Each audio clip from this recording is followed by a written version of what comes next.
jarattiin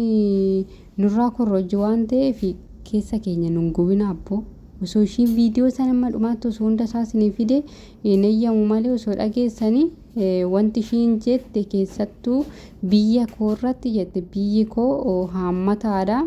Keessummaa dhufee nyaachisee jette keessummaa dhufee nyaachisee qalee jette laal keessummaa dhufee qaleen foon hin gaggeessa malee cal jedhamee hin gaggeessanii jette. Kaneessaa fide nurraa dhagaanii nurraa arganii dachee Oromiyaatirraa arganii akkasiniin jette Sumayyaan. Kanaaf yaani keessi koo kan nuna gubatee amma viidiyoo isiniif hojjechaa jiru hizbii keenya maal taatasin? Sumayyaa ofumaa tuqxanii ofumaa viidiyoo hojjettanii wanna hin taane nutti hin kaasinaadha. Sumayyaa hin dandeessanii ayyuun kunoo Saayidoonis dadhabee jira. Ayyuu atis akkasuma atis viidiyoo mataa keetii hojjedhu sii galee. Lammaffaa immoo kilooriksii yookiin immoo barakiinaa isa jettu sanii nan dhuga jettee akkana nutti baatee viidiyoo hin hojjatinii gurran qabdu ayyuu sitti maa jirra? Gurran qabdu moo naas foggoraa jiru meeshaan amma oduu bichaa siin jechaa jirti kinoo. Maraatummaan kee immoo miidiyaa qofaa miti siin jette maraatummaan kee ani dursaa gama miidiyaatiin wanna si beekuu fi namni yeroo maraattu siin jedhu miidiyaa irratti wanna arganiif maraattu jedhee ture. Garuu immoo jette isuma mirkaneeffachuufan ati eenyu akka caalti si baruufan eenyu caaltee Saayidoos si jaalatee si biratti hafee ati eenyu jedhee si laalufan mana kee dhufee siin jette sitti maa jirti kinoo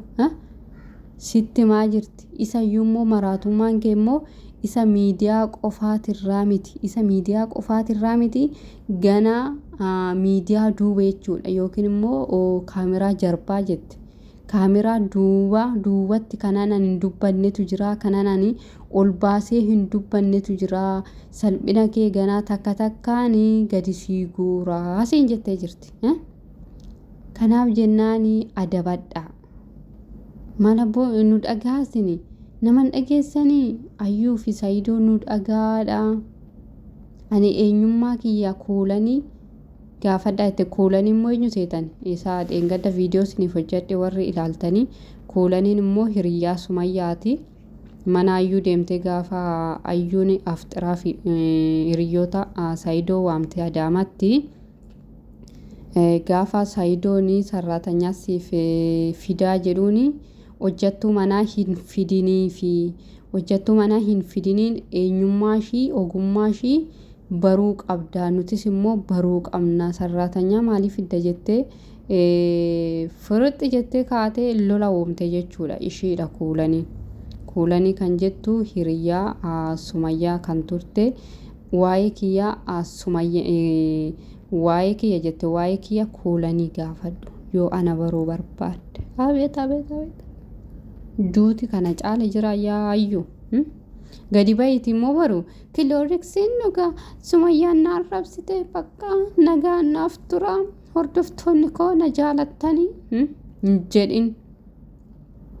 gadi baatittis kilooriksiin dhugaa hin jedhinii Saayidoos yoo ta'e firixi jedhee adeemu maal rakkate adeemu kanaaf jennaanii of ta'ii jabaadhu waa'ee kilooriksii diitoolii maalii dhuga jettu kana qaala'insa jireenyaa akka nurratti dabaluuf sababa hin ta'in yaayyuu kino kanaaf jennaanii aartetis immoo viidiyoo Sumayyaa kana aartetis immoo akka hin deebisne tasgabbaa'i ammas maraattuu siin jetti namni hundinuu maraattuu siin jedha bakka kanaaf jennaan tasgabbaa'i yaayyuu tasgabbaa'i homaa miti in darba waan ta'eef tasgabbaa'i siin jedha egaa hordoftoota koo kana fakkaata viidiyoon har'aa Sumayyaan ayyuudhaaf deebii laatte kana fakkaata mistira baay'eetu jira mistiroota san immoo takkaan gadi guuraa jette maal akka gadi guurtu garuu baay'ee tokko nama sodaachisa waan ta'eef masaanuun lamaan walii hin qabini